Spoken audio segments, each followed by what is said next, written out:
Good afternoon, all. I am Tapas, Associate Fellow at the Foundation for Agrarian Studies. I welcome you all to the seventh seminar of this series. At the outset, I thank the Rosa Luxemburg Stiftung South Asia for their continuous support in running this seminar series. As many of you must be aware that we are running this monthly seminar series since April 2022. So far, 6 young scholars from different parts of the globe working on various aspects of rural economy of India have presented their research work on this platform on a range of topics such as agricultural production, agrarian and labor relations, caste in rural India, the questions of women's work in rural India, and the science and technology in Indian agriculture. And I must say that this has indeed been a successful event of the foundation in 2022. And a lot of this success is due to consistent presence of Professor Barbara Harris White, the chair of the seminar series. Her comments and feedback have enriched this seminar series, and I'm sure all the scholars who have presented on this platform share the same feeling. Today is the 7th season of the series, and the speaker is Soham Bhattacharya, a PhD scholar at the Economics Analysis Unit, Indian Statistical Institute, Bangalore. He has recently submitted his doctoral thesis. Today, he will be speaking about his work on agricultural tenancy in contemporary rural India with evidence from 2 states of India, Punjab and Andhra Pradesh. FAS village studies have been capturing the incidence of tenancy, including incidents of oral tenancy in Indian villages. Soham has used the FAS baseline survey data and method of village studies for his research work. Soham's doctoral work is also an example of research collaboration between young scholars and the foundation.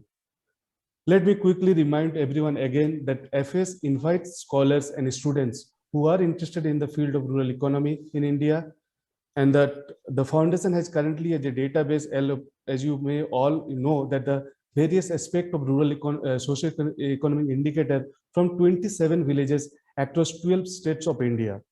In case you are interested in collaborating with us, please feel free to write an email giving a brief description of yourself and the research area which you are interested. Dr. Murali DA, Assistant Professor, School of Humanities and Social Science, GITAM, Bangalore, is the discussion for today's seminar. We are very thankful to Dr. Murali for accepting our invitation and look forward to listening to him. Now, let me call upon the chair, Professor Barbara, to initiate and moderate the proceeding. In the interest of time, we suggest the audience use the Zoom Q&A box for your comments and questions. They will be taken up in the interactive sessions that will follow the presentation. Now, may I request Professor Barbara, please begin the seminar. Thank you. Hello, everybody. Can you hear me? Barbara, yes. Yes. Thank you very much for Tapas for that introduction, which means I need to say very little. I taught the theory of sharecropping hundreds of years ago, but not very recently. So this is the topic, tenancy, is a very exciting one, which it's a privilege to chair. So without more ado, I would like to hand over to Soham and suggest that he regards this as a rehearsal for his doctoral viva, because I think we all want to congratulate you for having submitted a thesis on this somewhat neglected topic. The formula for this session will be, Soham, if you can talk for 25-30 minutes, and then Dr. Murali, over to you for discussants' comments, 5-10 minutes. And then we will open it up either for extra comments from me or general question and answer. And normally this seminar lasts for about an hour, but I do know that the foundation is very generous with a little slipping over, a little slippage of time. If there are a lot of questions, do please put them in the chat. Anyway, for the moment, over to you, Soham, for your presentation. Thank you. Thanks to Dr. Rosa Barbara. I thank Foundation organizers Tapas and Sujan, and of course, Dr. Murali for being the discussion in today's session. So I'll start my presentation. Kindly let me know if the slides are visible. They're visible. Soham. Yeah, thanks. So this is part of my PhD dissertation, the findings that I'll be discussing today. My dissertation is titled Agricultural Tenancy in Contemporary Rural India, and I have examined changes in the prevalence or incidence of tenancy, as well as the nature of tenancy contracts that are prevailing in two states, Punjab and Andhra Pradesh. And I try to explore links between what are the observed forms of tenancy in these states and particular regions, and how underlying production conditions and production relations shape such observed forms. The motivation primarily comes from recent resurgence that is observed in the incidence of tenancy. And therefore, after 2003 onward, we are seeing a resurgence in the incidence, and it is perhaps important to go beyond secondary data, as I'll discuss later some of the limitations with secondary data, to understand what are the agricultural and non-agricultural factors that are present at the ground level, which might have caused this resurgence in the incidence of tenancy. So this is the brief outline of today's presentation. As I have said, I'll be discussing a little more in detail with a few numbers about the resurgence, and perhaps I'd be also discussing why Punjab and Andhra Pradesh is important to understand tenancy relations in India. And I'll be briefly discussing some of the preliminary observations that I've gathered in my dissertation from the secondary data. And then I'll come to the two major parts of today's discussion. The first on the village survey from in a southern Punjab village, and then a village resurvey in the coastal Andhra Pradesh region. In the end, I'd like to conclude with perhaps indications of two paths in the resurgence of tenancy. So as I have been constantly telling that there has been an increase in the incidence of tenancy, and as we can see, it is post Green Revolution period, at least for till 2002-3. For these 3 decades, there had been a falling trend in the incidence of tenancy, followed by 2002-3. There's been an increase, and in the recent round of NSSO Land and Livestock Holding Survey of 2018-19, also we observed the same trend happening. And if we take the Green Revolution states where the Green Revolution technologies were adopted throughout the 60s and 70s, we see that the increase in the levels of incidence has been highest in Punjab and Andhra Pradesh. 2012-13 Andhra Pradesh, after Telangana became a separate state, it suggests that 41% of the total operated area was leased in, and followed by Punjab, which shows about 26%, roughly 25.8% of the operated area was under leased in. However, the problems with secondary data is beyond, we do not have, I mean, if we take 3 aspects of tenancy, one being the incidence, the second being what are the forms of tenancy, and eventually what are the levels of rent, we do not have a single database which captures all 3 aspects of it. And there are problems of underestimations, which has been discussed, including agriculture census and NSS Land and Livestock Holding Survey. There are problems of underestimation of tenancy. However, I would be using the NSS Land and Livestock Holding Survey and Situation Assessment Survey to get some indication before I go into understanding the socioeconomic and agroecological processes through using village data.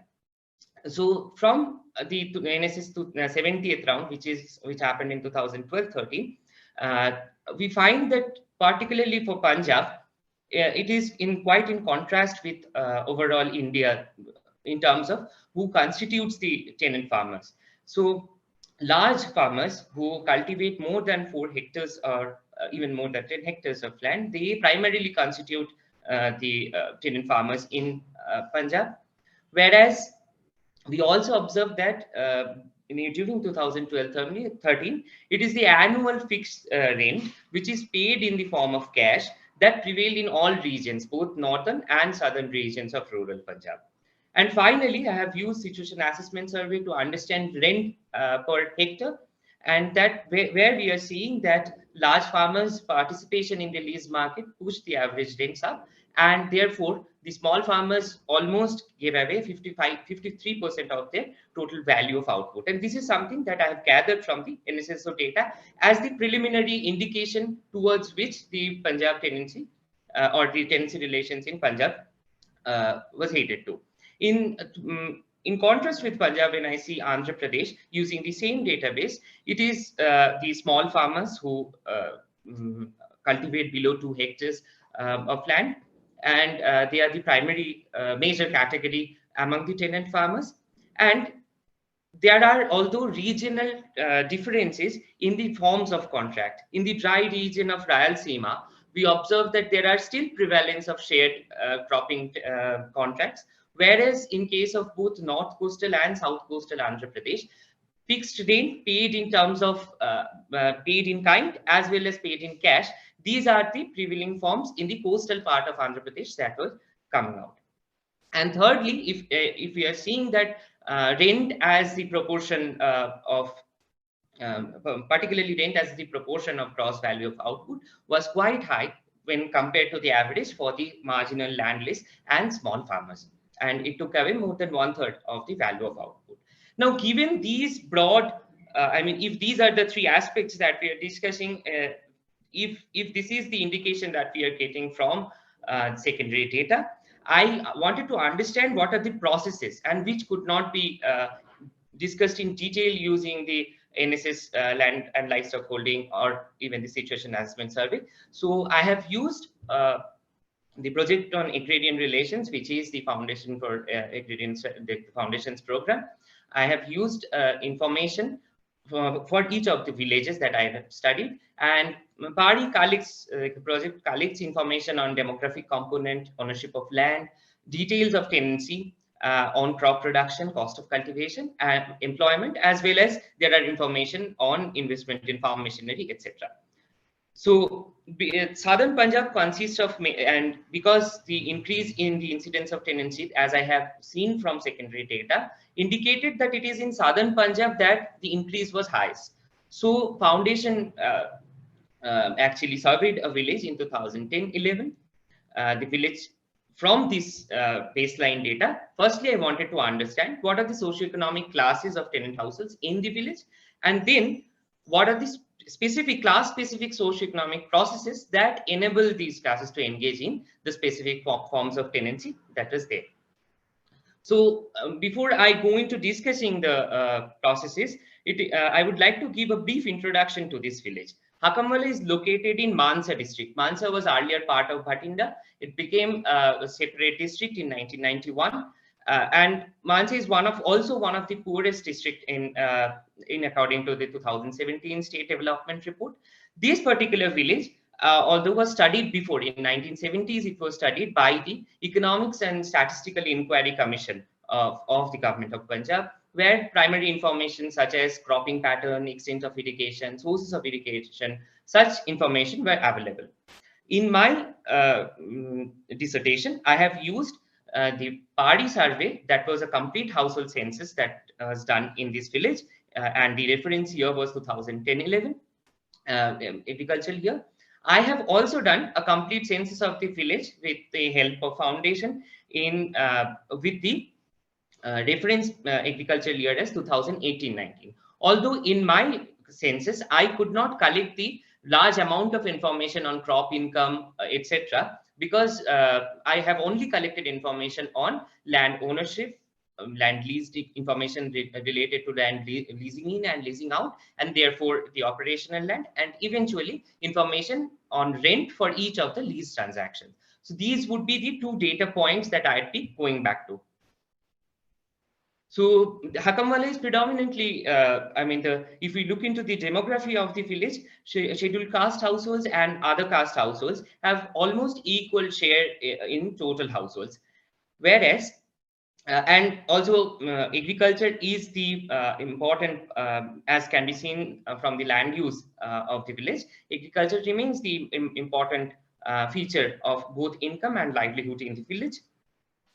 However, as I have shown that even though that these demographic proportion of scheduled caste household and other caste households are quite similar, but the distribution of land is skewed towards the other caste households.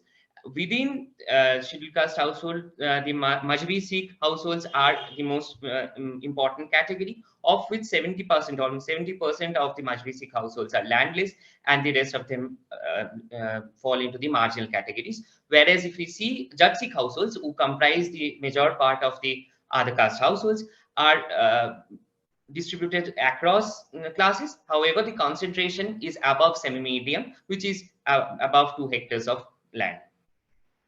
So beyond these land size categories, I have tried using socioeconomic categories of cultivator households using the 2011 data of FAS Pari survey.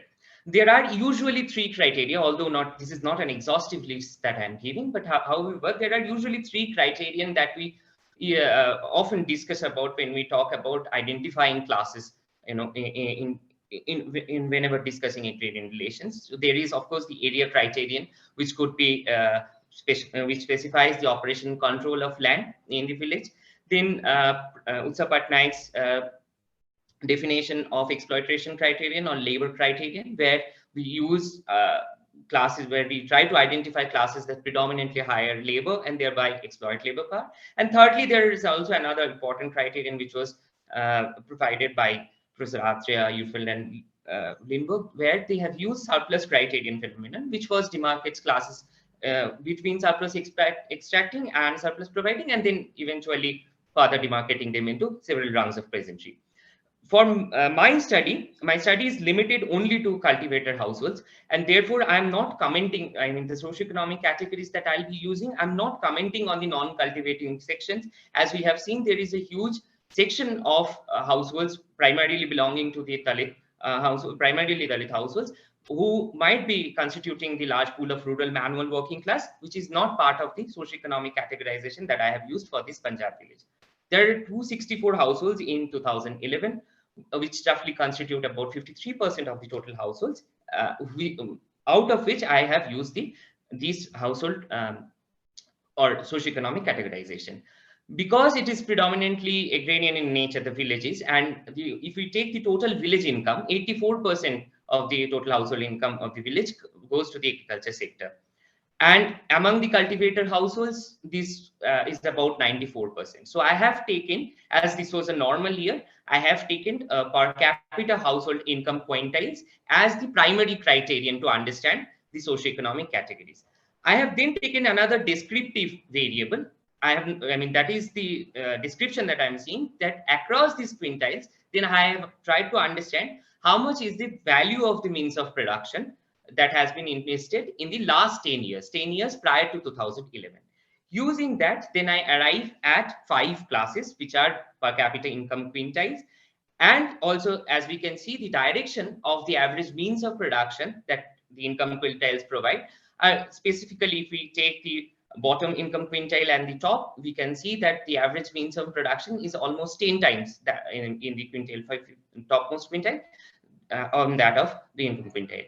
As a description, I've also taken the ratio of hired to family labor as a labor ratio. And if we see that the more we go up towards the income quintiles, the top income quintiles have higher labor ratio, meaning that they've hired more human labor. So now after categorizing the cultivator households, now I try to locate the tenant farmers within these classification. And as we have seen from the secondary data, the primary data also suggests that if I take share in the total leased land, it is the top 2 quintiles, income quintiles, that contribute more than 50% of the total leased land. And almost similarly, if we take the top 3, it is the number of tenant households are also concentrated there. And the average leased area and operated area suggests that the large land owning or the high top income quintiles are somewhat leasing in more area and thereby increasing the farm size.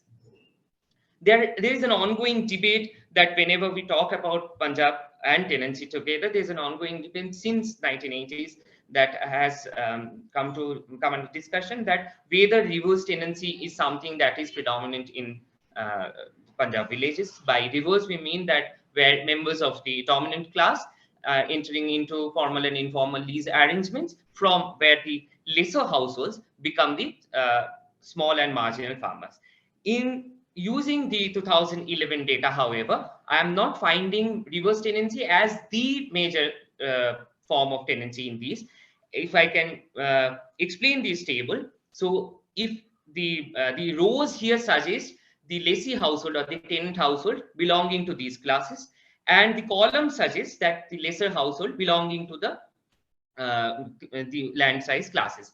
And if I take the medium and large farmers, out of this total 16 leased in transaction that I have studied in here I am seeing that there only 3 transactions are from small and marginal, whereas semi-medium and medium are contributing to more. Similarly, for if I take semi-medium category of tenant farmers, they're leasing in from all classes, although the concentration is from semi-medium and medium. So in case of Hakamwala village, I am not observing reverse tenancy as the form, although the majority of the tenant farmers tend to belong to upper income quintiles. Now I come to the second aspect of the tenancy that I have studied in Hakamwala, that is the forms of contract. In 2011, we observed that 61% of all classes leased in under fixed cash, whereas almost 37% of and both the contracts were annual, had share produce contracts. In the recent survey, however, I found that almost 90% of the total leased land has come under annual fixed cash, and the annual share rent has gone down to below 10% even. And then finally, if I take the third aspect, there are 2 things that to be seen, that under the fixed cash contracts, what we are observing that it has increased for all classes. If we take the average, that has increased in real terms, that has increased. However, the increase has been much sharper for the marginal and small tenant farmers.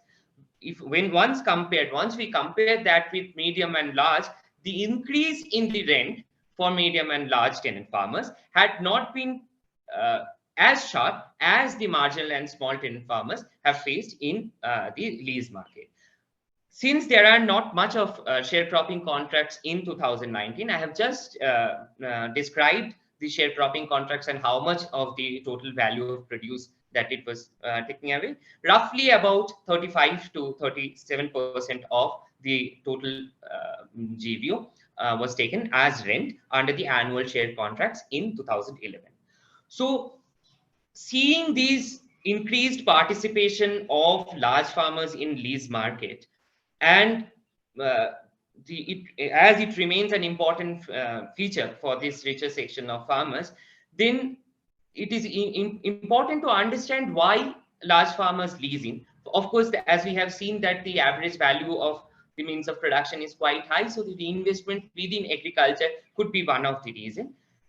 There is, however, another path that I have tried to understand, that since 2000 onwards, we are seeing that the yield rate, the growth rates of yield in this southern region, or what we call as Malwa region, the growth rates of yields are declining. So in order to retain the economic size of the farm, or retain the levels of profit from the high farm size, it is important to increase the area, since the per acre yield growth has been stalled. And that could be one of the reasons why large farmers are leasing in more in order to retain the levels of profit. I would now turn to and this is the findings from the village chapter in my dissertation from the Punjab. Now I would turn into discussing another set of results, which I derived from a village resurvey in coastal Andhra Pradesh. And as I have shown from the secondary data, it is almost more than 40% of total operated land in Andhra Pradesh was under leasing contracts. That is shown in the secondary data. And this increase was highest in the south coastal districts, which is roughly about 55% during 2012-13. So if this is the secondary data indicated. I have chosen coastal Andhra Pradesh village, which was studied earlier in 1974 by P. Sundaraya, who was a founding member of the All India Kisan Sabha. And then in 2005-06, this village was studied by the Foundation for Agrarian Studies under the program of Project on Agrarian Relations. And Anantavaram, this village is located in Guntur district, Kollur Mandal of Guntur districts. It is an irrigated village, and the village is located near Krishna River. And I try to understand the longitudinal change that has happened between 2005-06 and 2021. So I've resurveyed, and because it was the limitation of this resurvey was it was right after the COVID second wave, so I could only survey 30 tenant households, and 22 out of these 30 tenant households were part of the 2005-06 sample survey that was done by Foundation. So I have panel data information on 22 households. I have replaced some of the 8 households as the household heads have changed, or some households have left cultivation, and or someone has not reported any tenant cultivation. So this is the composition of sample. I'll come back to it if there are certain questions about the sampling design. The primary, if one wants to understand how land relations of Andhra have remained, a comparison between the 1974 study by P. Sundaraya and 2005-06 study by FAS shows that landless households comprise almost about 60% of the total village. And mostly Dalit and Adivasi households. For Dalit households, it was 73% of Dalit households were landless, and for Adivasi households, it was almost about 90% of the households who were landless. And this landlessness is deeply interconnected with tenancy, as observed in 2005-06 data. 54% of tenant households under the rent-in-kind tenancy contracts were from these poor peasant households, and another 30% belong to lower middle peasant classes in the same period, in the 2005-06 period. So this is the description of my sample, and in the total of 30 households, I have 9 households which are landless. I have 13 households who owned less than 1 acre of land, 4 households between 1 to 2 acres of ownership. I have 3 households 2 to 4 acres, and more than 4 acres, I have only 1 household. And as you can see, the average area leased is quite. It just shows that how over the higher the land ownership, the average area leased in also goes up. So another continuity that I have observed during my fieldwork in 2000, like as a reference year of 2020-21, it's that there are 2 types of rental arrangements that are there. There is an annual cash rent contracts, and then there is annual rent in kind contracts, and these 2 coexist. In the most importantly, the small and marginal farmers, who particularly the landless Dalit households, engage in rent in kind contract, and this is very typical to this region and also to the village. The mode of payment in this annual rent in contract is through bags of paddy. So and then in the Rabi season, whatever crop is being cultivated, the farmers, the tenant farmers, can keep the income from that. I mean that. But the annual rent that is being paid in kind is through bags of paddy. And this is the distribution of land in my survey, that about 37% of the sample data, the total land leased, I have seen 37% is rent in cash, and majority, because my sample is also constituting of majority of landless and marginal farmers, tenant farmers, rent in kind is almost 63%. And both are annual in nature. There are no seasonal rent in kind tendency that we have observed. So, yes. So just to remind you, you've got about 5-7 minutes left. It's very interesting and very rich, but your time is limited. Thank you. Yeah, so these are the levels of rents that I'm observing. He's finished his time. So by bags, these are 70 kg bags.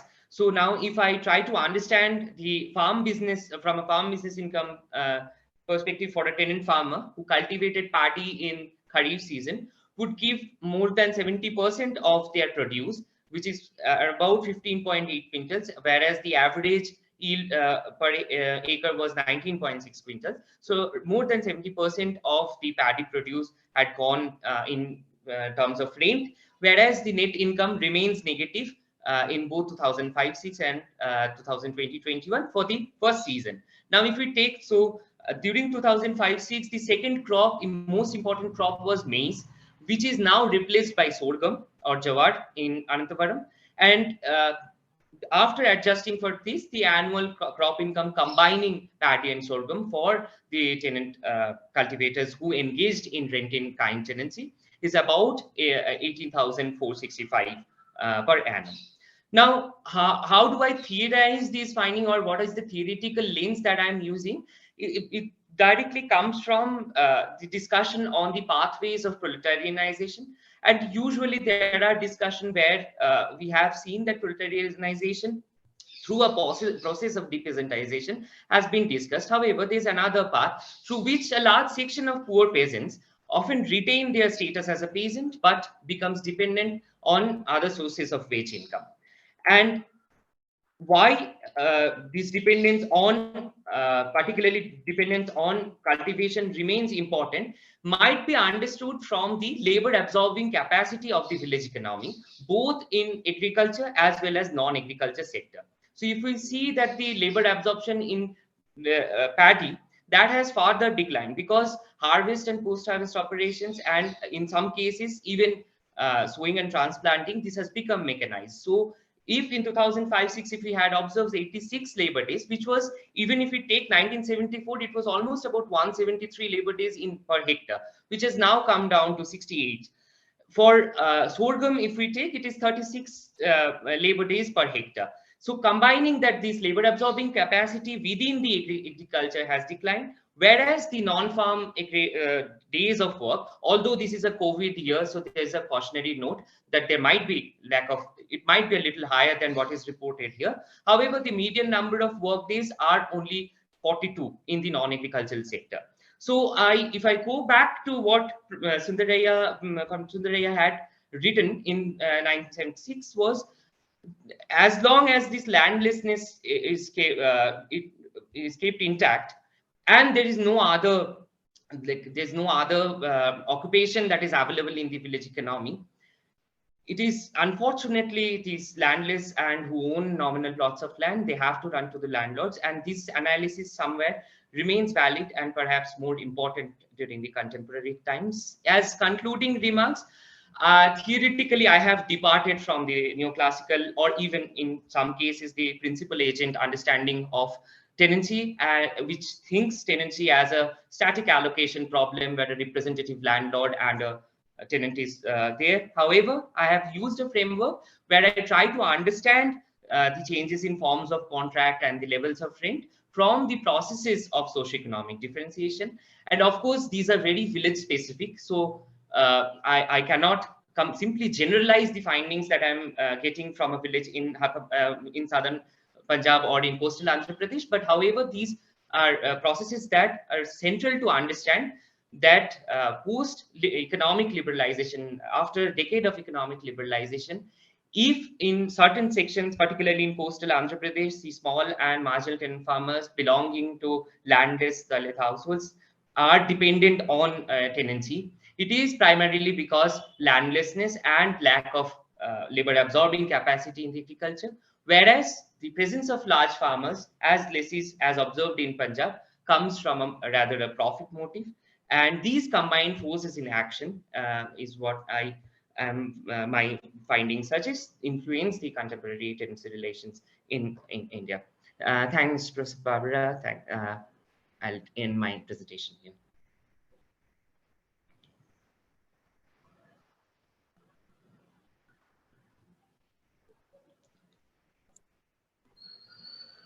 Thank you very much. So I'm sorry I was delayed. I minimized my screen and was struggling to rejoin you. That is indeed very rich. And the combination of macro level statistics and two different kinds of village studies gives you a lot of evidence for new trajectories new trajectories of rental arrangements. So I'll now call on Murali to give his discussant's comments for 5 or 10 minutes. Thank you, Murali. Thank you. Thank you so much, Soham, and congratulations. And my study was similar to this study, and I really enjoyed the presentation. And to be frank, I'm here to listen to you, Barbara and Vikar and Padura ma'am, than me commenting, and I don't rate myself so much.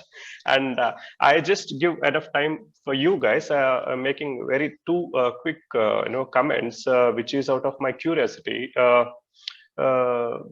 It's very interesting to see, like, two different regions coming from the green revolution background, having a different kind of setup in terms of tenancy, where one in one village shows like large farmers are taking leasing in land, and the other village shows small and landless more into tenancy.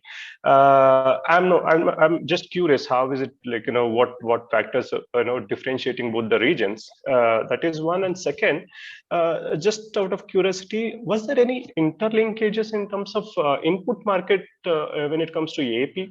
Did you find any interlinkages, at least in terms of credit? How do they fetch these inputs, like credit and other things? How this market functions there, input market and output market linkages, any kind of such situations. And the second, again, out of curiosity, what is the source of income for these small and landless farmers in Punjab, where leasing in and leasing out is between large and medium and large farmers in Punjab? So what happens to these landless and small marginal farmers? Where are they going? What are they doing? I'm just curious about these things. And over to you, Barbara. Thank you so much. Thank you, Murali. Okay, so thanks, Professor Barbara. Shall I take Murali's comments and questions now, or yes, why don't you do that? That's a good idea.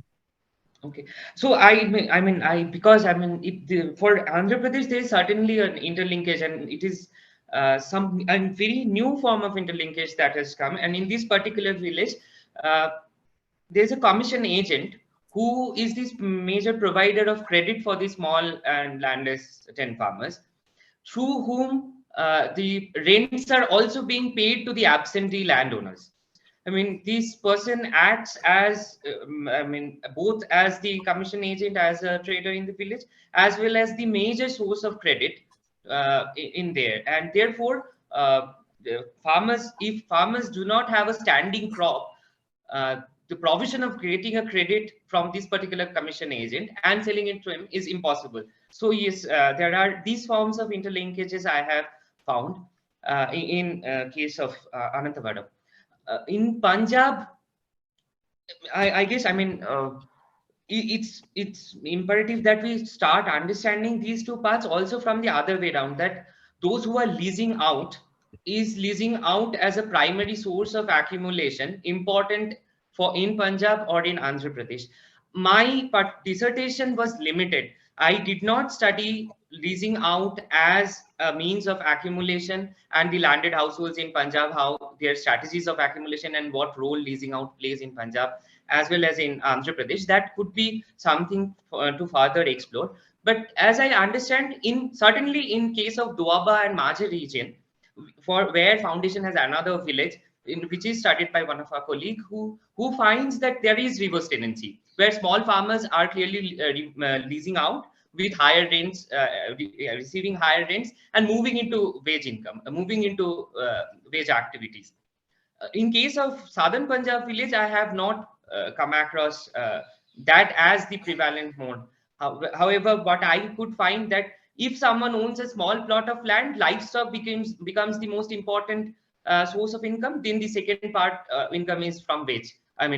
Both in construction and in other sectors, the wage income becomes the important source for the landless sections. Yes. Thanks. Okay. Yeah. Yeah.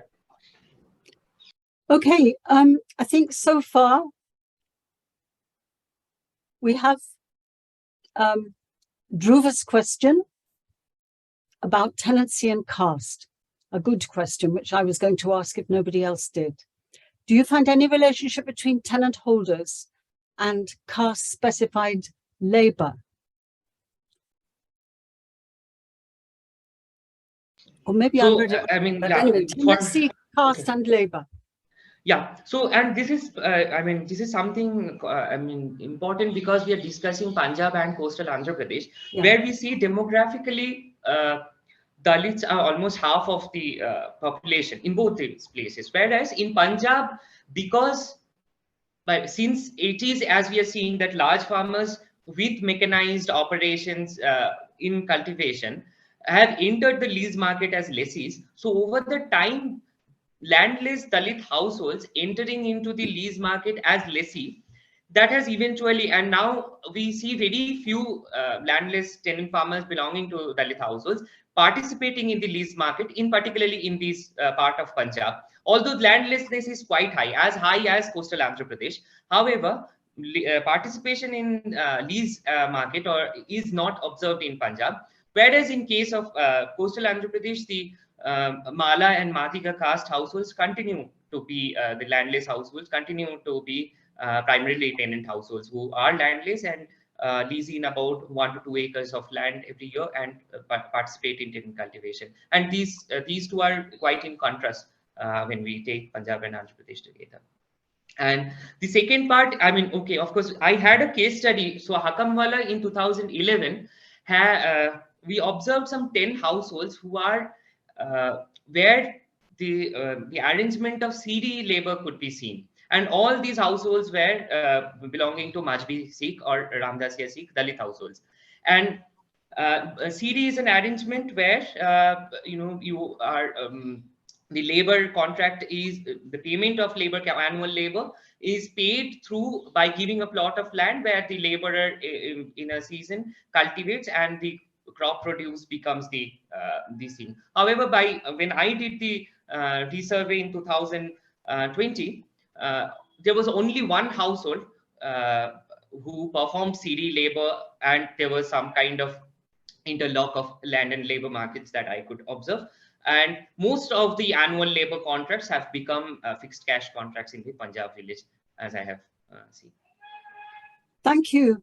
Rahul has a question which I'm going to prioritize after Maheshwar, because Maheshwar picks up on the question that you've just answered and also is alluding to the many theories of sharecropping. And he asks, why are landless and marginal farmers in the Andhra case opting for this fixed kind rent form of tenancy instead of sharecropping? And I guess the answer, as with sharecropping theory, will include the landlord's interests as well as the tenant's interests. Yes. So could you have a go at that question? Yes. I mean, firstly, I mean, the first part of fixed rent is, or the payment is that this is fixed rent paid in terms of a cereal crop that is the staple food. So for a tenant households, if 30 bags per acre is produced, and even after 24 bags of paddy is taken away, those 6 bags of paddy can be kept for self-consumption, and that is an important source of self-consumption of paddy for the tenant households. Whereas for the landowners, we need to understand that coastal Andhra Pradesh is a very dynamic region where most of the landowners or the lessors, if we are seeing, have become absentee now. So as sharecropping requires certain supervision, as sharecropping requires certain common decision making, that could not be possible because of the location of the landowner or the lessor that we are observing. This could be perhaps the reason, but of course, as Professor Barbara said, to look at the contract from the lessor's point of view is something that is required to understand this prevalence. Whereas in my study, I am trying to understand it more from the perspective of a tenant farmer.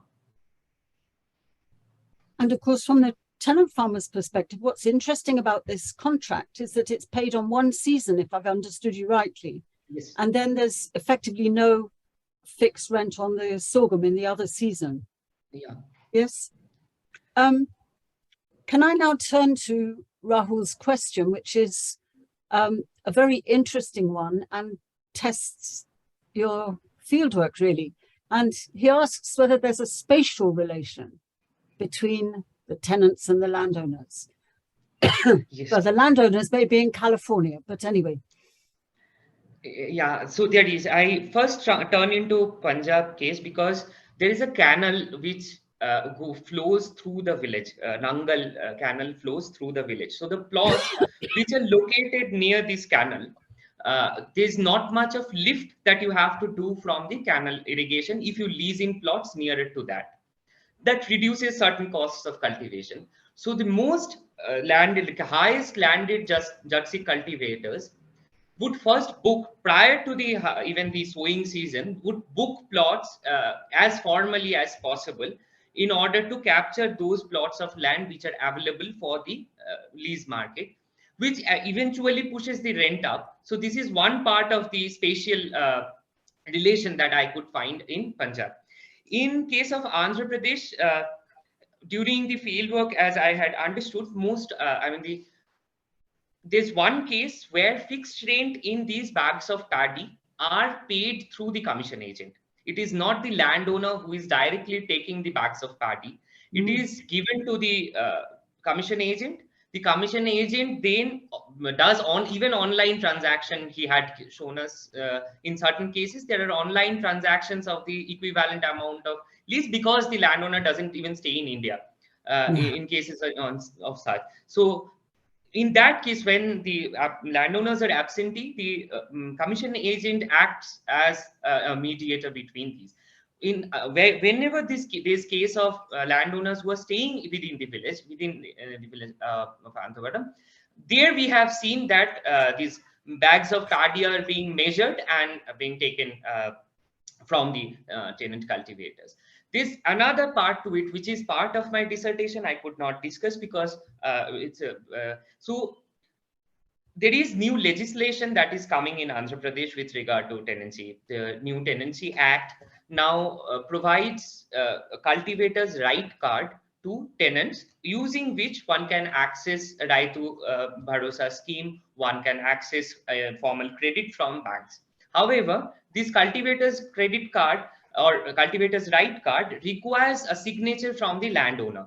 There are instances where tenant farmers were denied any signature to the cultivator's right card, and they were threatened that they'll be evicted in the next season if they try to get signature from the landowner.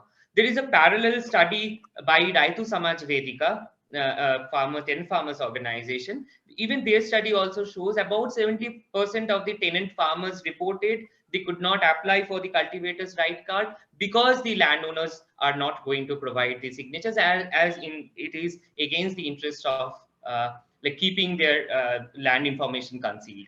So these are instances of spatial relations I could find from my field. So both Kiran and Mihika have asked questions in the chat which follow up from what you've just said. Mihika is wondering whether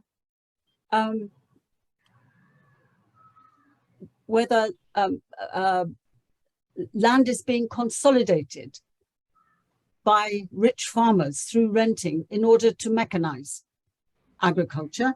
And Kiran is also asking about technological change or modernization and tenancies. So one is for reverse tenancy and one is for the other kind of tenancy. And both the questions are concerned with technical change and capitalization of agriculture. Yeah, so I'll start with Andhra Pradesh first because the nature of mechanization in Punjab is quite different than Andhra Pradesh. In Andhra Pradesh, the harvesting operation of paddy is done through combined harvesters. At least in this village, I haven't found the manual harvesting being reported by any farmers, like any class of farmers. Now, as you understand that it is mostly dependence on the rental markets of these combined harvesters, there are reported cases where from Haryana, the combined harvesters, even from Madhya Pradesh and Haryana, combined harvesters during the harvesting season came, and the farmers distributed or deployed time according to the availability of the harvester. And there are only two in the village. There are only two landed households who owned combined harvesters. They also rented it out for harvesting operation in case of Andhra Pradesh. So the implication of this is, I mean, any mechanization is this, that once it is introduced and all classes of farmers, those who own as well as those who rent these machineries, does participate in the harvesting operation, because it does save time. And there is, of course, in case of sowing and transplanting, in certain cases we have seen that there are plates of transplanters which are now being used by large farmers, so that these are equi-spaced transplanting that is happening in case of Anantavaram. In Punjab, there are two cases. In case of paddy, mostly all the other than the application of fertilizer, pesticides, and sowing operations, mostly all other operations have been mechanized. But the point is, the sowing operation is, although not much in the village that I have studied, but in Doaba and Majha region, it is the migrant laborers from eastern Uttar Pradesh and Bihar who would be participating in the sowing transplanting operation. And whereas the mechanization or even the mechanization of harvesting operation, that is done using combined harvesters and other machines. In case of wheat, we have seen there is a growing demand of organic wheat, particularly for the large farmers in this village, and those who own more than 30 acres of land and have leased in further 10 to 15 acres. And this is particularly because there is an export market for organic wheat. So they clearly, dedicate amount of 15 to 20 acres, and that is very high value of sale that they receive from this export. So for wheat, there is certainly they prefer to go organic and do not apply pesticides or something. However, again, the harvesting operations are mechanized. Thank you. Suresh has asked about, particularly about whether there are any commonalities between the two villages in the relationship between rents and caste, particularly, I think, Dalits. I mean, if we are to make compare, yes, I mean, of course, when in comparison to the dominant elite caste, with the Dalit tenant farmers, in whichever proportion they are participating in both the villages, they are paying, on an average, they're paying more rent per hectare, just to participate in the lease market. And because landlessness is quite high in both the villages, and particularly for Dalit households, just to participate in the lease market, there's a high value of rent that is being paid by Dalit households. Vikas has an interesting question, which pushes you in a different direction. You have said in your presentation that small farmers and landless tenants find it difficult to make do, especially with the terms and conditions of tenancy, but this is one alternative to being a landless labourer. And his question is about remittances, and whether remittances act from the non-farm economy act as a safety net for poor tenants. And of course, it's ironical because we have rent shooting out to absentee landlords, and we have remittances possibly coming in as a safety net for tenants. Is that how it happens? Can you comment on that, please? So, I mean, since I did my field study in 2020 on 1 August, and that was right after COVID pandemic. So the mobility of laboring households towards other non-farm activities, towards towns, were quite limited, as you have seen. So not much of remittance income that was coming into the particularly for the poor tenant households or landless marginal tenant households. I did not observe much of remittance. One reason could be because it was right after the COVID and there was physical mobility was restricted.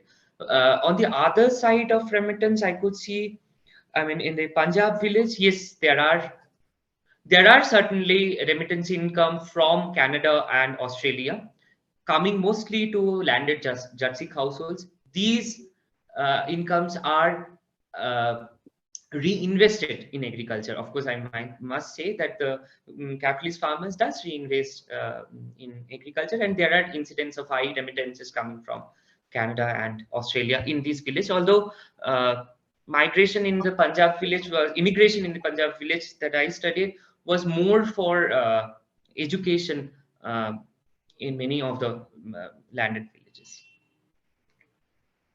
Thank you very much. Nisha, hang on, there's a new question from Parthasarthi, which I'll ask after Nisha's. But she has a question about wetland status and tenancy. Is there an ecological mapping of tenurial relations onto irrigation status and soil status? That is from Nisha.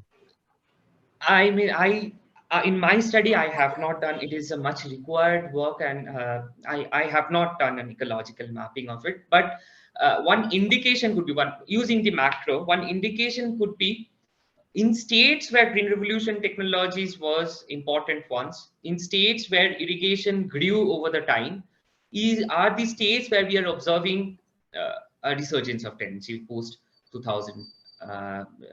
Post 2012-13 round of NSS land holding. I'm not saying other states are not showing, but particularly of interest is where irrigation and use of green revolution technologies were made available.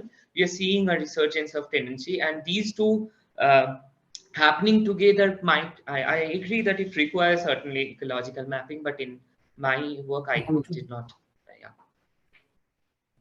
Thanks for the honesty, and it's a very good way of extending this kind of research. Parthasarthi is asking about tenancies and land reform. Nobody wants to give his land or surplus to anyone. How on earth can one make an egalitarian class structure instead of the unequal one that exists? Now, this is way outside your research, I think. On the other hand, your research feeds into this very big debate that has been going on for 100 years. Do you want to comment on that? Do you think that tenure is a sort of market-mediated land reform? And there has been push from the committees that are formed, both, the recent committee on doubling farmers' income chaired by Dr. Dalwai, or the earlier committee, expert committee on land leasing. There's been a push towards that, to cite that there has been failure in terms of implementing tenancy and land reforms, and then to expect that the market forces would be, be the mediating place, and the market-led agrarian reform school of thought are pushing towards that. And in Punjab and Andhra Pradesh, we are seeing acts are being coming into place where these deregulating the levels of rent, at least in the legal regulation, that whatever existed in the earlier land reforms attempt are being deregulated now.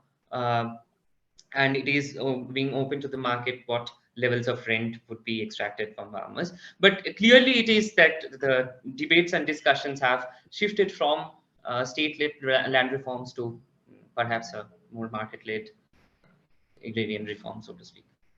And the real question that arises from this, Soham, is whether tenancy, what role tenancy has to play in reforming the agrarian structure. And I wonder if your data enables you to make a Gini coefficient with and without those tenancy relations that you've studied. Yeah. So I have, so about in case of the Punjab village, we have about 0.77 as the land Gini coefficient of land. Wow. And in case of Andhra Pradesh, it is as high as 0.8.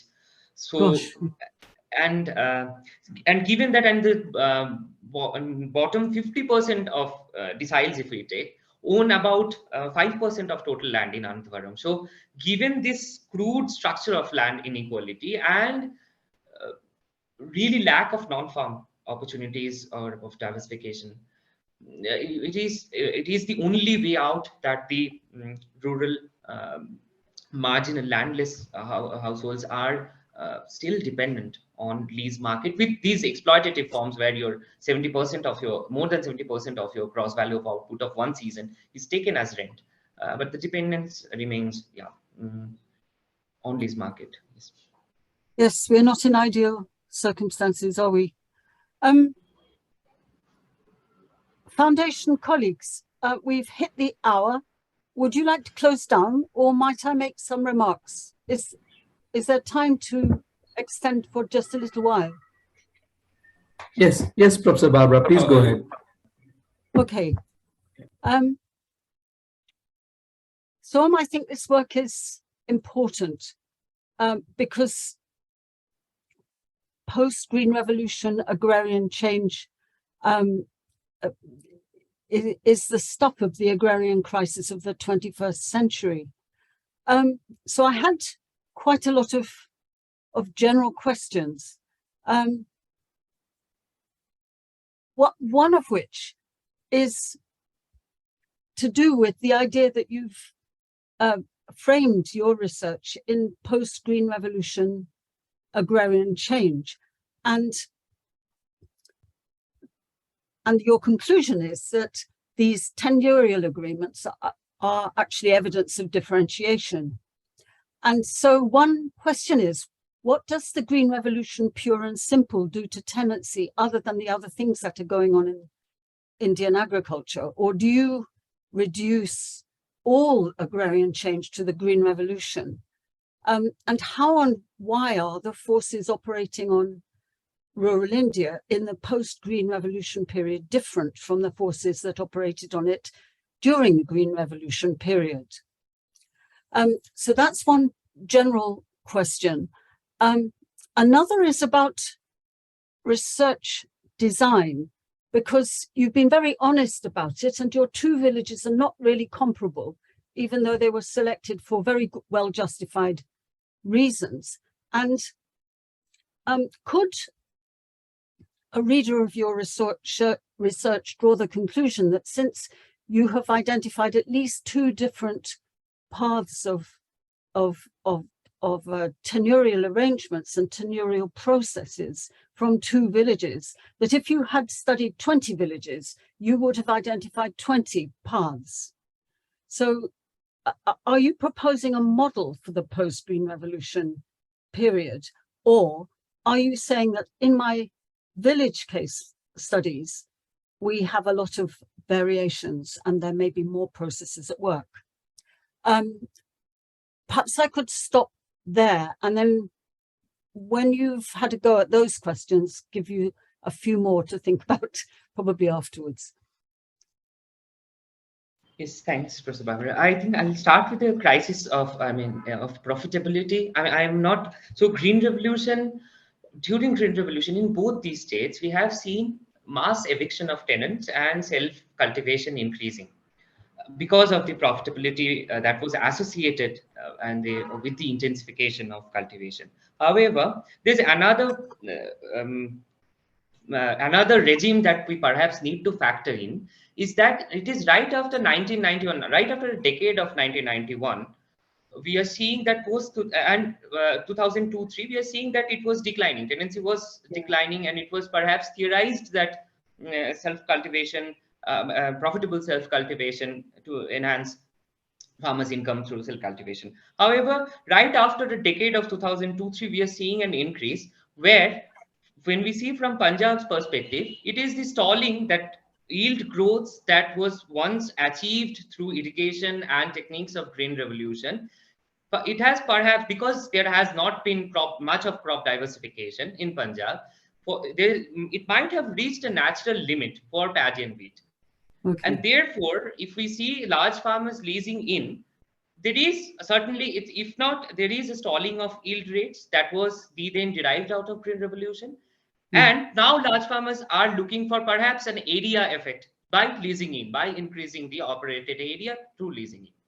In case of Andhra Pradesh, if we see here also, the whatever productivity gains that was achieved through green revolutions, the landed section, because of the land monopoly that it could remain intact, whatever productivity gains that were made in paddy between 1974 and 2005-6, if one compares, the whole productivity gain is taken away as rent by the land the landed section that is there. So in contrast to what was achieved through post-green revolution base, the continuity that remains and that becomes then crucial is the concentration of land in both these villages, and how that is being utilized as both as lessee in one place and as lesser in case of Andhra Pradesh. And on the second question, no, I am not saying that the paths, certainly not, these paths are not generalized. I'm seeing these paths, perhaps these paths as the classes participating in tenancy. I'm seeing that because these classes are markedly different, because the organization of production, because the use of productive resources for these classes, they are markedly different, and the sort of and the intent of organizing in such thing that comes from the class location. And because there is this marked difference, that's why I'm taking these two parts. And certainly these are two like 1 point data in one village and then reserve it again. So this cannot be, and this is the processes that I try to understand using these villages, and certainly not a generalized path using that. That's so interesting. And it's quite true that a class analysis of tenancy is quite an original contribution to our understanding, a class analysis of different kinds of tenancies. If you go on to study this in your postdoctoral life, I think that there are a lot of general questions about rent that the 21st century rural economy needs investigating. One is the relationship between land rent, water rent, and renting out of machines. Now, this is way beyond your current research. Rents and cropping patterns, you mentioned diversification. Does renting enable that to happen? Not so far, but maybe if you expand a study of rental arrangements, and if it's the only way of reducing inequality in the distribution of operating holdings, does it have an effect on crop patterns? How does renting affect the animal economy in the villages? We hear so little about livestock and animals. And the rents, Nisha asked about quality of soil, but we could also ask about proximity to infrastructure. Now, in the answers, you started talking about canals. So we know that there's a story to tell about infrastructure and rents as well. Someone asked about interlocked contracts, and that's a good thing to study, because a lot of the later Green Revolution literature suggested that interlocked contracts were in the decline. Now you're looking at the revival of renting. Is there a revival of interlocked contracts? And is there a general tendency in social arrangements to retrogression as the growth rates are stalling? Retrogression in social arrangements. And one thing that as an economist or political economist, you might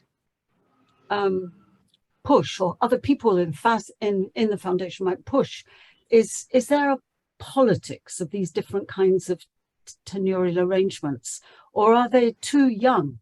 Are they too new to have generated unique forms of tenant politics? And I'm thinking particularly about reverse tenancies, how on earth that feeds into the politics of agrarian elites. And particularly something you mentioned in passing, which is very interesting, which is your middle groups, the class position and the politics of small landlords, and the reasons why someone in the middle landholding group might give up some of their land to somebody in the same class group to have it rented, and whether we can explain that in terms of the logic of the agrarian economy, or whether we must invoke the non-farm economy, what's going on there, to explain why somebody in a group which could rent in land is actually renting out land. And then I have a very long shot question, which is that your research is revisiting one of the oldest questions that has been mulled around in the history of Indian agriculture, and that's land tenure, which originally was researched because of the need to tax land. Now, my question is not about land tax, but I just wonder how your research might inform the debates which peaked in the 1970s about the return of agricultural income tax. I don't expect you to answer it because it's rather like Bhattacharya's question about how to do land reform. But do we need to know about tenure in order to inform that debate? Is that debate still a live debate? The debate about tax related to tenure? Those are the big questions that I had. I had loads of little ones, but I'll leave it there. And over to you. Thanks. So yes, of course. I mean, I agree with the politics of tenure relations. I have tried understanding it from. I mean, there's a separate chapter in my dissertation where I dedicate that to understand how the tenancy reforms as part of land reforms were part and how it was understood historically after independence in both in Andhra Pradesh as well as in Punjab.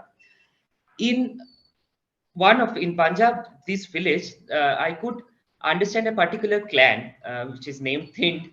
There are about 112 families in this particular village, and they control more than 50% of the total land in the village, and they are lesser as well as lessee in this village. So if we want to, I guess we have to go into such directions out of the, I mean, not only understanding it from quantitative information, rather more qualitative information, illustrations and case studies would be helpful to understand the specific nuances or the political logics of these.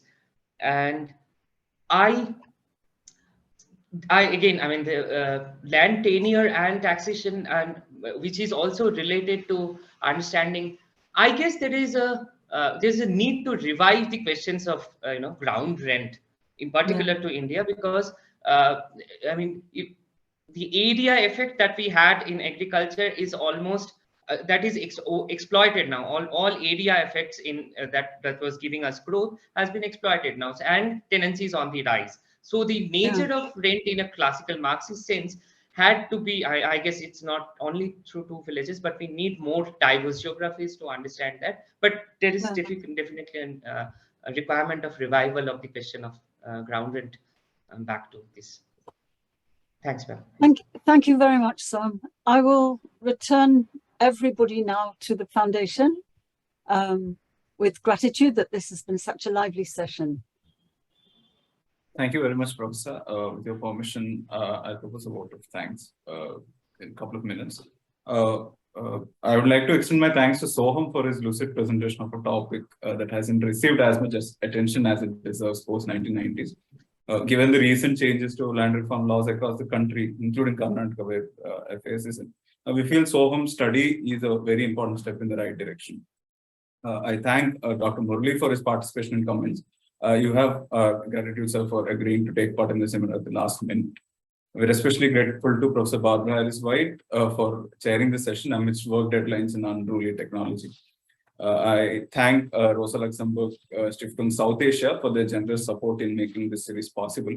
I thank all the attendees for participating and making this a very lively session. I'm also thankful to the online team at the foundation, Sandeepan, Tapas, Deepak, Setu, and Rakesh for their role in conducting this program very smoothly. The next, that is the 8th seminar of the series, will be presented by Nageswar Bansute, PhD scholar at the Economic Analysis Unit in the Statistical Institute, Bangalore Center. He'll speak about his work on agricultural infrastructure and caste discrimination in rural Maharashtra. We'll post more details about the event on our website and social media handles. Our website is fas.org.in, and you can find us at FAS Agri Studies on Twitter, Instagram, Facebook, LinkedIn, and YouTube. I request that you follow our website and social media, not just for the updates about the event, about the seminar series, but also about other work we do. Recording of the previous session that featured B. Satisha is available on YouTube. He spoke about rural employment diversification in India with evidence from a village resurvey in southern Karnataka. Please do take a look at it. This session too will be made available on YouTube in the near future. Thank you very much for participating again. We'll be ending this session with this. Have a good evening.